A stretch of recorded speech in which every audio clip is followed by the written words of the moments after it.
Hello everyone, good morning. কেমন আছো সবাই? আশা করি সবাই খুব ভালো আছো। আর আমার অবস্থা তো দেখতেই পাচ্ছ, কয়েকদিন প্রচুর আনন্দ করলাম আর রাত জাগার ফলে আমার চোখ মুখের অবস্থা তো দেখতেই পাচ্ছ। কয়েকদিন ধরে ঠিকঠাক করে ঘুম হচ্ছিল না, তো আজকে প্রচুর ঘুমিয়ে নিলাম। এখন উঠলাম ঘুম থেকে, এখন অনেকটা বেলা হয়ে গেছে। তো চলো এখন গিয়ে স্নানটা সেরে আসি। এলাম স্নান করে, আর এই দেখো কোনো চেঞ্জ বুঝতে পারবে না, স্নান করার আগেও যা, স্নান করার পরেও তা, মুখটার অবস্থা এমন হয়ে গেছে। তো চলো এখন খেতে বসবো। আর আজকের মেনুতে ছিল চিকেন। আর এই এত ভাত দেখে ভেবো না যে আমি একাই খাবো, হ্যাঁ মাও খেতে বসবে, সেই জন্য একসাথে বেড়ে নিয়ে চলে এসছে মা। আর তোজোকে ওইদিকে মা খাওয়াচ্ছে। এরপর চলে এলাম সব থেকে বেদনাদায়ক কাজটা করতে।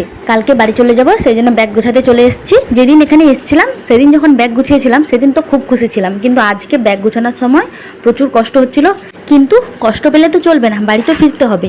2-4 দিনের ব্যাপার হলে তবুও ঠিক ছিল, এতদিন এখানে ছিলাম তো সেই জন্য মন খারাপটা একটু বেশিই হচ্ছে।